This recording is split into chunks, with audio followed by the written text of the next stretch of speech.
roubam a cena e atletas palestrinos viram alvo na vitrine do mundo da bola.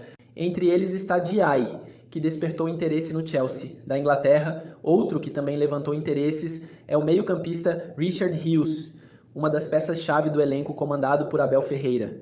Hughes foi apontado como na mira do Porto Por. Inclusive, os portugueses abriram conversas com a Sociedade Esportiva Palmeiras visando a contratação e o maior campeão do Brasil estipulou o preço de 190 milhões de reais para negociar. Por que o Porto Por desiste de Richard Hughes? Porém, o Porto desistiu do meio-campista palestrino. É o que indica a informação de Fabrício Romano, que trouxe à tona negociação avançada do clube português com o volante Gabri Veiga, do Al-Ahly. A operação deve girar na casa dos 17 milhões, less 109 milhões, ou seja, preço menor do que o fixado pelo Verdão nas tratativas de Hughes. Vale ressaltar que a imprensa de Portugal indicava que o Porto desejava investir no máximo, Lauro, 20 milhões, 128,3 milhões pelo colombiano. De acordo com o jornalista Santi Auna, do Futimercato, os portugueses já deixaram de lado as investidas pelo volante alviverde. A informação foi reverberada primeiramente pelo portal Vamos Futebol. Brian Rodrigues na mira do Palestra.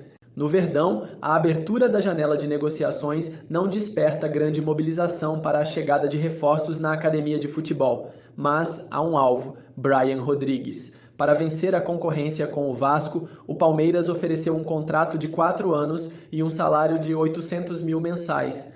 Com isso, o uruguaio está empolgado com a possibilidade de substituir Estevão após o Mundial de Clubes. Agora vamos a mais um vídeo, não esqueça de deixar o like.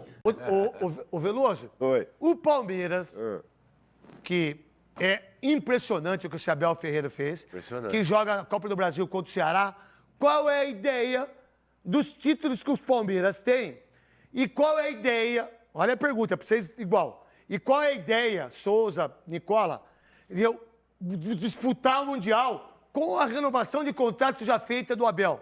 Tá encaminhada, né? Não é? Tá encaminhada. Olha só, tem 4 títulos para disputar. O Palmeiras já estava pensando nisso há um bom tempo com a Leila, né? Querendo essa renovação. E agora parece que as coisas estão acontecendo, né? Vai ter um encontro aí do empresário do Abel com a Leila e a coisa deve estar resolvida até 27 e a gente sabe que o Abel vai ter o maior salário aí, igual o do Ancelotti na CBF, né? Então, um salário muito bom que ele merece. Agora, o Palmeiras, ele tem mexido bastante no time, né? Tem poupado alguns jogadores, é verdade. Contra o Ceará é mata-mata, tá só 1-0. Então, acho que tem que ir com o time forte para esse jogo, como ele tem feito. Garantir a classificação. A única situação tranquila e resolvida é com relação a Libertadores. O Palmeiras já tem a melhor campanha, tem o jogo só para cumprir tabela na semana que vem. Então, acho que nesse jogo tem que ir com um time forte para confirmar a classificação. Vamos lá, Souza, o que você pensa disso? Cara, o Palmeiras hoje é... Você tem que suar sangue para ganhar desse time, independente de onde joga. O Palmeiras tem 20 jogos que não perde fora de casa. 17 vitórias e 3 empates. Não, é absurdo. Absurdo. Se dentro de casa já é difícil... É porque eles são muito bons ou os outros são muito ruins? Não, são muito bom. É muito Eu bom, acho que eles são bons e os outros são ruins.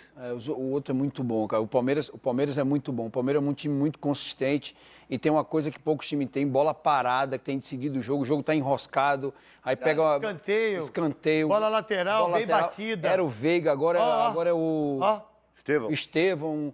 Então, o Palmeiras tem tudo que um time campeão, por isso que vem ganhando tudo, precisa ter. E vai ganhar tudo. Um treinador muito Vai ganhar bom, tudo. Jogadores bons, bem organizado financeiramente. Então, é muito difícil você bater um time assim, é muito complicado. O Ceará vai trazer dificuldade, mas até um certo ponto.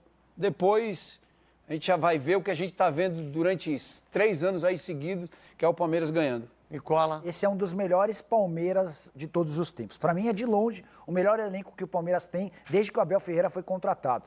É um Palmeiras melhor elenco, mas ele tem que fazer os caras jogar, irmão. Pois é. Que nós demos pau neles aí quando ele tava vice-campeão, quando não tava ganhando, todo mundo metendo pau, caramba. E era justo, todo mundo, hein? E era justo. Não era muito não, cara.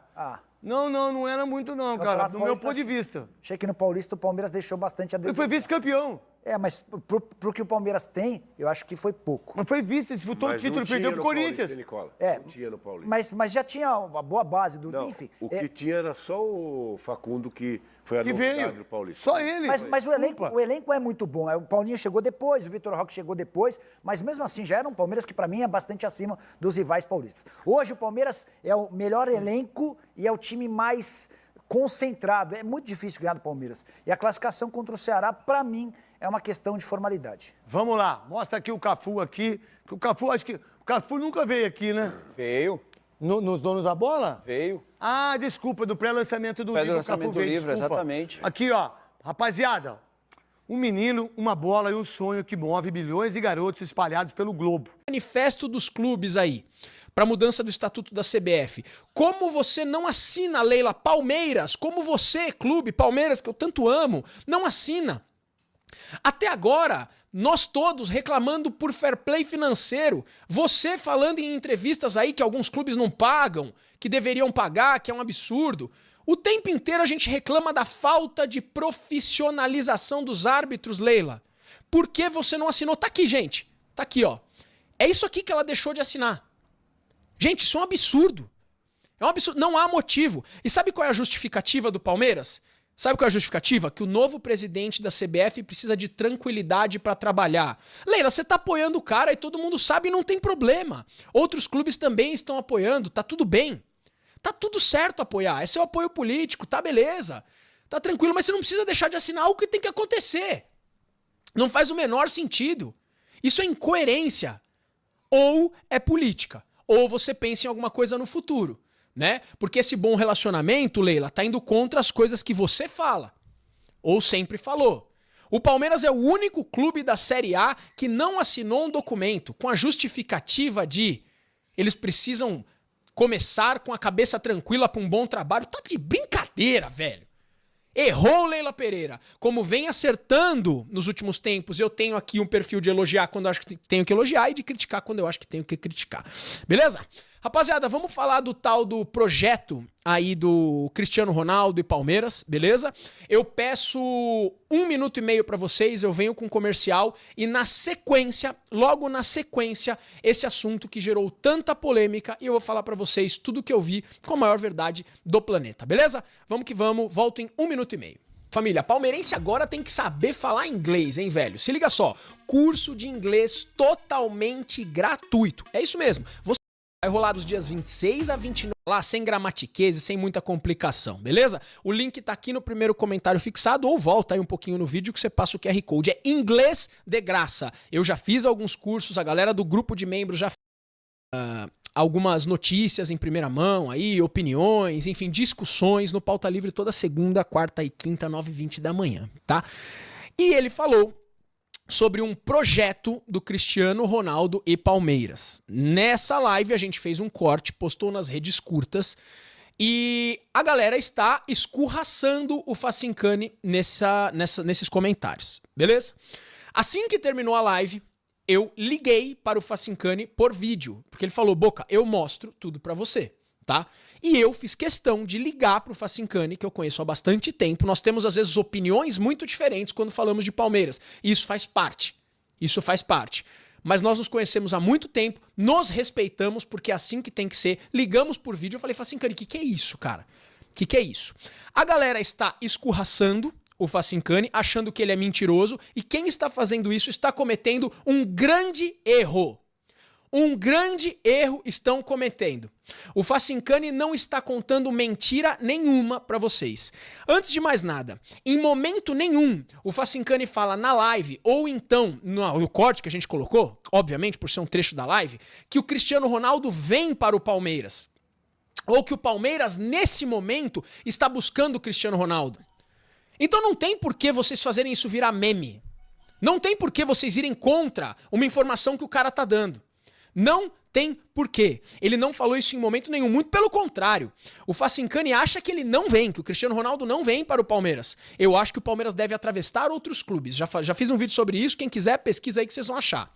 Eu liguei pro Facincani e ele me mostrou na chamada de vídeo e realmente existe um documento de uma empresa Uma empresa, gente, com papel timbrado, uma empresa com endereço fixo. Ô, Boca, fala qual empresa é, senão eu não acredito em você. Então sai do vídeo, brother. Sai do vídeo. O Facincani tem o sigilo, o contrato é sigiloso, ele me pediu sigilo e eu não vou falar nome de nada aqui. Não vou falar nome de nada. A empresa com papel timbrado, com endereço, com sede, você pesquisa, tá? Existe sim um projeto para trazer o Cristiano Ronaldo para o Palmeiras. Ou um projeto. Eu não estou falando aqui que eu vi que a Leila Pereira recusou. Isso eu não vi nada. Aí o Facincani que disse. Beleza? Mas o projeto de uma empresa de intermediários tentando trazer o Cristiano Ronaldo pro Palmeiras existe.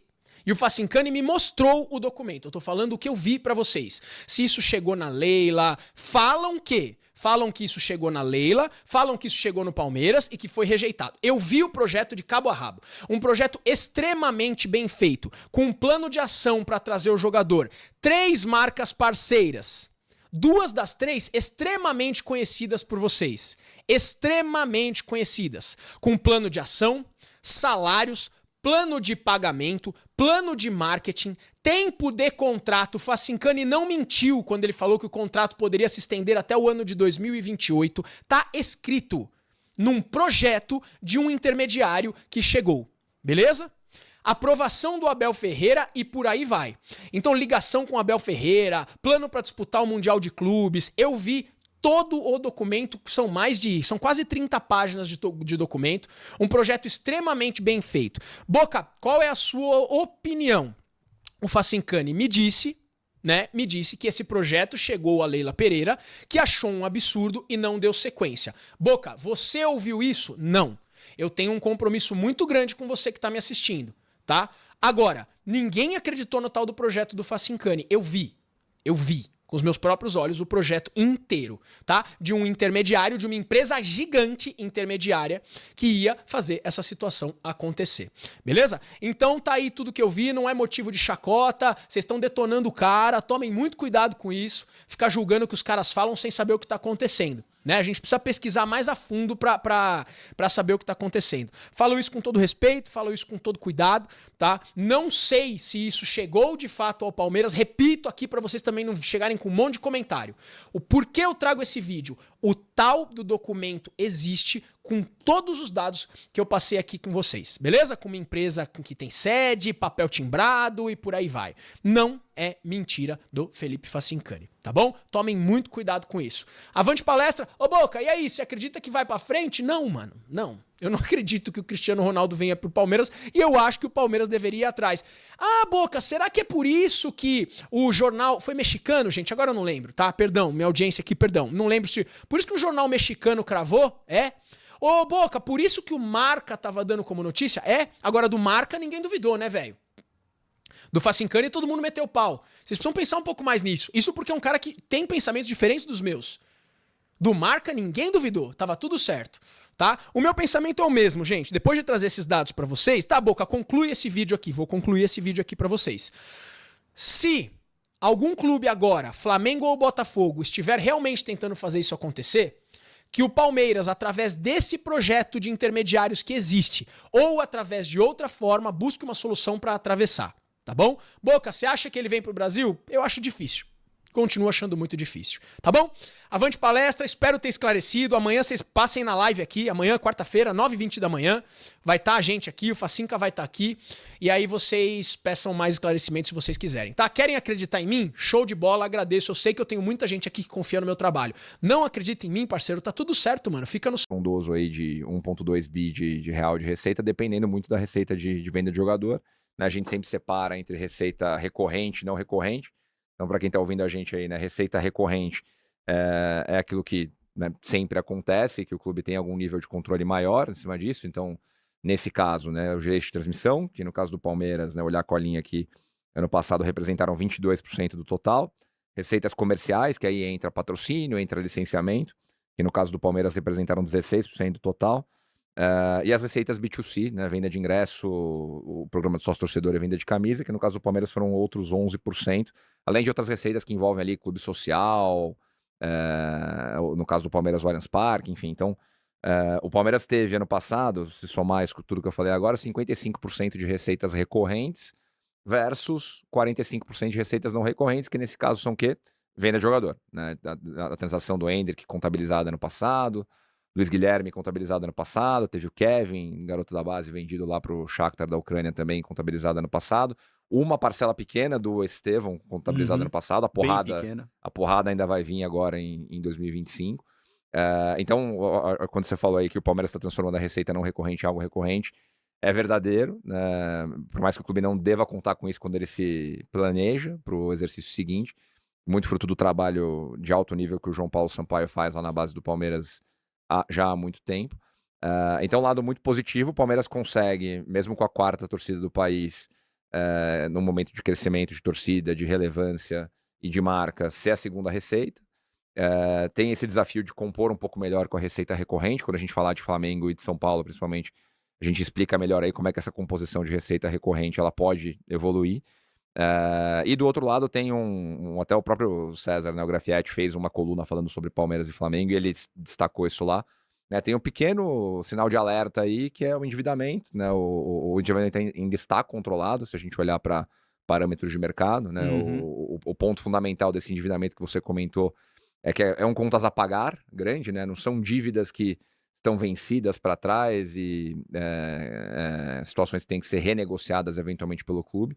Né, desse valor de 1 bi aí, 80% são contas a pagar, né? Então, muitas das compras a prazo de atletas feitas agora, grandes volumes aí, né? O Facundo Torres, o Paulinho, então o Vitor Roque, né? São volumes que o Palmeiras vai pagar, que está no fluxo de caixa, não quer dizer que o Palmeiras está devendo efetivamente esses montantes, além das comissões associadas a transações muito grandes, né? O Palmeiras gastou agora 435 milhões de reais em transferências com atletas, então isso tem um grande... gastou não, né? Desculpa, comprometeu, né? Então uma parte disso ele vai gastar aí ao longo dos próximos 2 anos. Então, uma gestão bem equacionada, né? O clube gera caixa, o clube gera a dívida e consegue, mais do que tudo, se manter muito competitivo contra um Flamengo que, notavelmente, tem uma capacidade financeira muito maior do que qualquer clube no Brasil, né? Clubismo talvez me fez fazer uma liçãozinha de casa maior do Palmeiras. Algumas coisas que me chamaram a atenção aqui, Pedrão. Quando a gente olha ali na parte, no relatório de administração, fala muito do compromisso do Palmeiras com investimento em atletas, né? E aí traz até esse dado aqui do Palmeiras, ele defende muito também integrar ciência e tecnologia, o processo decisório de futebol e tudo mais. E aí fala que em 2024 foram investidos 437 milhões de reais, é um desembolso de caixa que vai acontecer em 4 anos, em contratações em atletas profissionais que, combinados com a integração entre infraestrutura de ponta, tecnologia e desempenho, reforça a capacidade do clube de se manter competitivo. Acho que tem um ponto também do Palmeiras que a torcida criticava um pouco, que era esse investimento no elenco, né?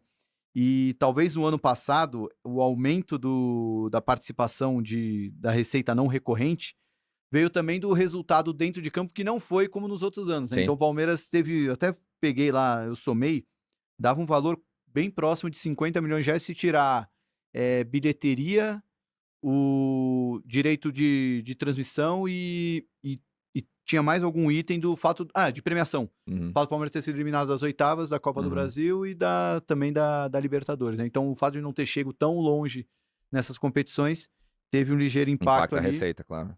E, obviamente, mas o ponto aí é esse, né? Também, as vendas de jogadores têm sido muito expressivas, né? Sim. É perigoso um time depender de venda de jogador, já que não sabe se vai conseguir ter isso para sempre? Talvez seja perigoso, mas é que realmente foram joias que o Palmeiras conseguiu lapidar já, né? E já com uma certa frequência, né? A gente falou do Hendrick, Luiz Guilherme, o Vitor Reis, agora o Estevão, enfim, outros nomes que estão surgindo. Pedrão, mas eu queria tirar uma dúvida com você, cara. Nem sei se tem resposta certa para isso, porque quando você vai lá vendo o balanço do Palmeiras, você vê que lá no final, quando você olha lá para o demonstrativo de fluxo de caixa, no final do dia, o Palmeiras gerou, ele teve uma variação líquida de caixa de 24 milhões ali, então ele termina lá o ano com um aumento líquido de 24 milhões, e esse número ele termina. Cadê aqui? Ele termina em 38, né? E a variação foi 24, né? E no ano anterior ele tinha tido uma variação positiva de 3 e terminado com 14. Esse nível de caixa para clube de futebol, assim, para o resultado que ele tem, é um nível de caixa até pequeno, né? Clube de futebol, de fato, não tem que ter caixa mesmo, enfim. Como é que é uma característica de outros clubes também? Como é que é esse... Cara, essa é uma ótima pergunta, porque até foi o Pedro Silveira aqui, quando veio falar sobre o Corinthians, já misturando um pouco as histórias aí, ele estressou esse ponto e é bem importante, né? Fala-se muito sobre receita, sobre dívida e fala-se pouco sobre caixa. E gestão de fluxo de caixa de clube de futebol é um inferno, assim, é o caos. E não porque as gestões sejam ruins, é porque tem muita despesa picada, e isso cria um cenário de fluxo de caixa difícil de gerir. Então, assim, via de regra, o Palmeiras é uma associação, então ele não deveria ter dinheiro sobrando excessivamente em caixa. Foi até uma história que o Patiello contou aqui, né? Sim. Teve um ano lá que ia virar com dinheiro em caixa, os caras foi fazer a apresentação no conselho, e o conselho criticou. Pô, por que você tá com 30 milhões em caixa? Gasta esse dinheiro aí, porque não precisa distribuir dividendo, nem fazer nada nesse sentido, você tem que realmente reinvestir. Então, claro que na projeção de fluxo de caixa, né, o 38 em 31 de dezembro de 24 parece pouco, mas imagino que o clube tivesse entradas programadas relevantes para janeiro ali para manter o fluxo recorrente. Por isso que é comum, a gente sempre também estressa esse ponto quando fala de gestão de fluxo de caixa e gestão financeira de clube de futebol. É comum existir endividamento, né, em qualquer indústria, não só no futebol, como em qualquer negócio, porque você precisa ter um working capital ali, o capital de giro relevante para manter o ritmo da sua atividade. E num clube de futebol do tamanho do Palmeiras, com uma folha ali que deve estar gerando em torno de 20, 25 milhões de reais, isso significa que você precisa ter, em qualquer nível saudável, até para a sanidade mental da Leila e de todo mundo que está lá, pelo menos 3 meses de caixa disponível para você conseguir operar. Então, colocando em números aí, se tinha 38 milhões em 31/12 de 24 e o Palmeiras tem uma folha de 20 a 25 milhões, pelo menos 45 dias de folha, né? 45 dias de rodagem o Palmeiras tinha antes de ter alguma dor de barriga nervosa ali. Mas, claro que tinha muita entrada para acontecer em janeiro. Teve a venda do Vitor Reis, né? Foi uma bela de uma porrada que o Palmeiras deu, que vai estar contabilizada só no balanço de 25, né? Quando for anunciado em 26. Então, é difícil gerir fluxo de caixa, mas em clubes bem organizados isso tende a não ser um problema. Então só o balanço do Palmeiras de 25, né? A gente já tem aí Vitor Reis, já tem a grande bolada do Estevão vem agora em 25. E então só por esses dois números... Já tem um novo patrocinador numa quantia maior, né, do que a própria Crefisa praticava, Sporting Bet pagando aí mais de 100 milhões de reais por ano. E tem aí uma certa opcionalidade aí que tem agora vai ter em junho o Mundial que pode eventualmente... acho que todos os times brasileiros devem entrar talvez com a mesma pretensão que a Croácia entra nas Copas do Mundo, mas a Croácia chegou numa final, né? Então mesmo que... Mas pode também ter essa opcionalidade aí, Sim. né? É uma receita relevante, uma receita em dólar, né? Então só de participar os clubes já recebem 50 milhões de dólares e o campeão, se eu não me engano, a gente falou sobre isso aqui num dos episódios também, o campeão pode chegar a fazer 100 milhões de dólares, né? Então, e faz isso vezes 6 aí para nossa moeda desvalorizada, você já tem entre 250 e 500 milhões de reais para entrar numa receita não recorrente num torneio que vai acontecer a cada 4 anos. Né? Legal. Bom, então, se fosse fazer um rating final aí do resultado do Palmeiras, dá para dizer que o resultado foi bom e com chance de continuar bom para os próximos anos. Com um resultado muito positivo que vem construindo em cima de outros anos com resultados positivos, né, de 21, mesmo na... Goleiro Léo Jardim, contratado imediatamente pelo Palmeiras, tem aval da torcida nas redes sociais. Abel Ferreira ainda não decidiu o time que entrará em campo, mas deve poupar muitos jogadores, haja vista que no fim de semana tem um confronto contra o Flamengo pelo Brasileirão Betano. Como o Alviverde vive um ótimo momento, qualquer decisão do treinador é aceitável. Abel tem muita moral no Allianz Parque pelos títulos conquistados e está na história do clube como o maior comandante. Em outra ponta, nas redes sociais, a torcida do Palmeiras voltou a pedir a contratação do goleiro Léo Jardim, que foi herói do Vasco nas penalidades contra o Operário, pela Copa Betano do Brasil. Pode fechar amanhã com o Léo Jardim. Era o típico jogo que o Everton não classificaria o Palmeiras. disse um torcedor palmeirense. Aprovadíssimo para ser contratado, o outro seguiu na mesma linha. Confesso que no começo não fui muito favorável, mas hoje sou 100% projeto Léo Jardim, goleiro que tem a cara da Sociedade Esportiva Palmeiras, afirmou. E você, torcedor, o que acha da situação de Firmino? Deixe sua opinião nos comentários. Em outra ponta, nas redes sociais, a torcida do Palmeiras voltou a pedir a contratação do goleiro Léo Jardim, que foi herói do Vasco nas penalidades contra o Operário, pela Copa Betano do Brasil. Pode fechar amanhã com o Léo Jardim. Era o típico jogo que o Everton não classificaria o Palmeiras, disse um torcedor palmeirense. Aprovadíssimo para ser contratado, o outro seguiu na mesma linha. Confesso que no começo não fui muito favorável, mas hoje sou 100% projeto Léo Jardim, goleiro que tem a cara da Sociedade Esportiva Palmeiras, afirmou. O Palmeiras precisa ir atrás do Léo Jardim. O melhor goleiro do Brasil disparado pegou 3 pênaltis e classificou o Vasco na Copa do Brasil, pediu um torcedor do Verdão. E você, torcedor, o que acha de Léo Jardim no Palmeiras? Deixe sua opinião nos comentários.